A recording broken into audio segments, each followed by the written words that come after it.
You're listening to PODFOBLER Productions, a mashup of fiction, nonfiction, ideas, and commentary, created and narrated by your author-host, Victor Acquista. Today's episode, What a Difference an Alien Makes.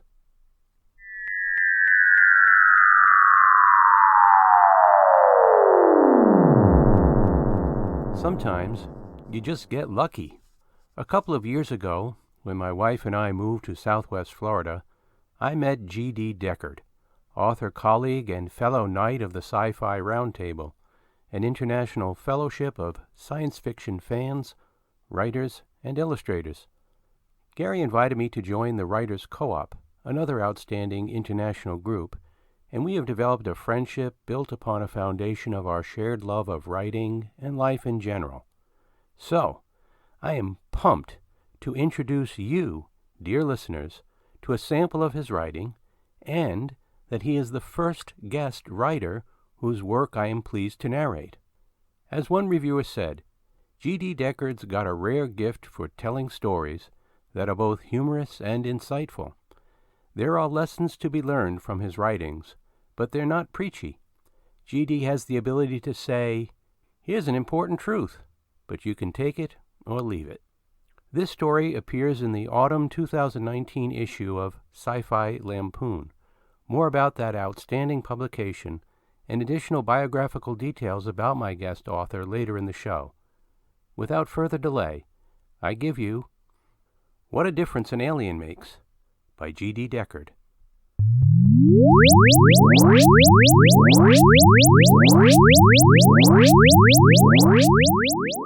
It was an otherwise ordinary day when the aliens landed on Earth.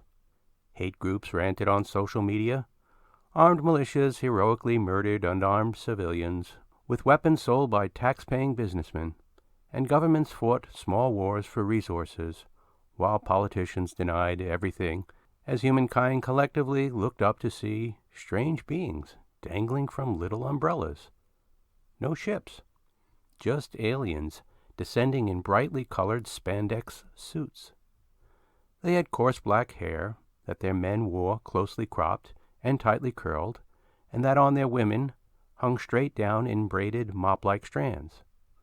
If they were men and women, it turned out each had both sex organs and employed them simultaneously during unpredictable but noisy mating seizures. They had slanted eyes, large noses, and pale white skin. They were 3 feet tall and fat. It was later learned that each suffered some physical or mental handicap. They had been genetically altered to represent Earthlings. Over the long existence of the universe, species that still survived had made a real effort to get along. These aliens' future demanded that they try. By chance, Bob Watt became the first man on the street to be interviewed about the aliens. There was nothing special about Bob.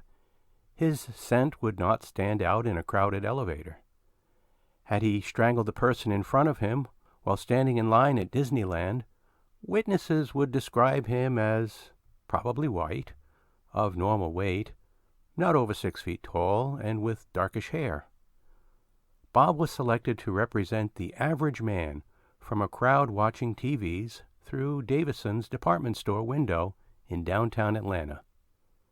Tell us your reaction to this historic event, sir. Surprise, of course, then shock, then suspicion. Bob's reaction surprised and shocked Piper Wellington, interviewer for the European news website Socialism Redux.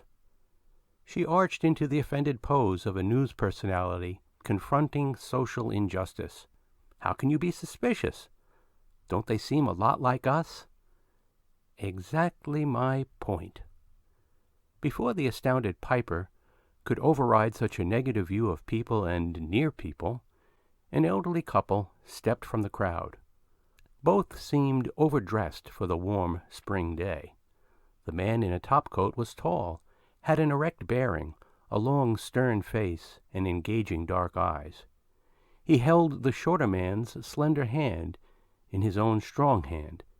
The other's face was kinder, more resilient. He wore a plain black dress with long sleeves and a high-buttoned white collar. There was an odd juxtaposition of vulnerability and strength about them. They had endured hardship and were prepared to endure more. They smiled at Piper.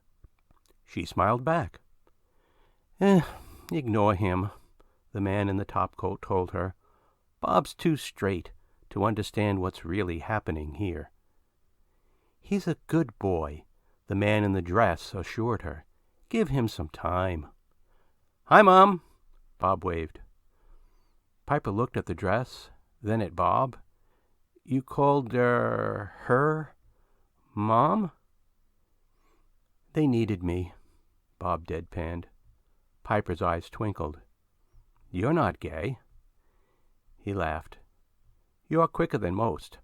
When people see me with them, they just assume I am. No, but they love me anyway." "What was it like growing up being raised by, we're all more liberal these days." "Just now. Your voice. You don't hear it, but I do. People's tone of voice changed when they noticed my parents. I watched people's demeanor become unsure, guarded, as if we were not part of their world." Piper shook her head and thumbed at the cameraman behind her to continue the interview, but Bob ignored her. "I do understand, Dad. The presence of an alien species defines all humans as one, right?" Realization came over Piper's face, as if she suddenly sensed the real story here. Signaling the cameraman again, she turned to the man in the topcoat.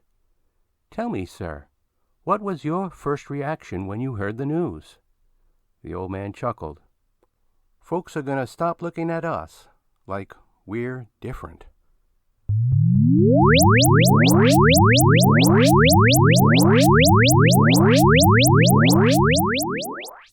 There is a long tradition of incorporating social themes into speculative fiction. Yes, this is a fun little story, but GD Deckard has given us some food for thought.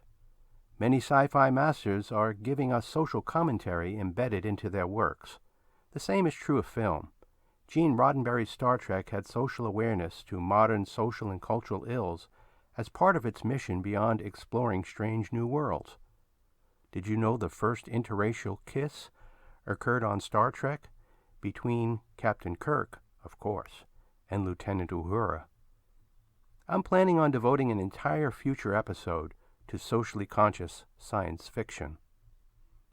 By the way, GD Deckard is the featured author in the autumn edition of Sci-Fi Lampoon. If you want to tickle your mind, let your imagination snack on this collection of stories. If you like parody and satire, there is plenty here to bring a smile to your face. Irreverent, provocative, funny, and punny. Ugh. That's right in line with the spirit of Sci-Fi Lampoon. My wife says I'm the only one who laughs at my sense of humor. Anyway, I've included information in the show notes about how you can get your copy of this periodical. To whet your appetite a little further, here's a quick Sci-Fi Lampoon Magazine blurb. Have you ever lain awake with the window open, listening to the night sounds, when somewhere in the distance a very large bird is violently ill?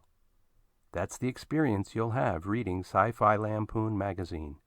Stories that are interesting, unexpected, and humorous. Buy a hard copy now at any fine online book retailer, guaranteed to lighten up your day or night. Fellow writers, take note. The magazine is currently open for submissions. Before closing, I should mention that more information, links, and a brief biographical profile on today's featured author, GD Deckard, are in the show notes. Be sure to check out his excellent novel, The Phoenix Diary.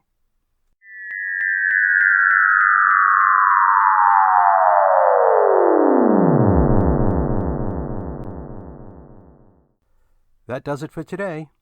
Hope you enjoyed the show. I also want to thank you for spreading the word about PODFOBLER Productions. You can learn more about me and the show on my website, www.writingtoraiseConsciousness.com. Follow me on Twitter, and participate in the fan base by checking out PODFOBLER Productions on Facebook, where shows are archived for discussion and comments. You can subscribe to the podcast series on YouTube, Apple Podcasts, Google Play, Spotify, and other download platforms. Finally, please stop by my Amazon author page and check out my nonfiction and fiction books and short stories. Until next time.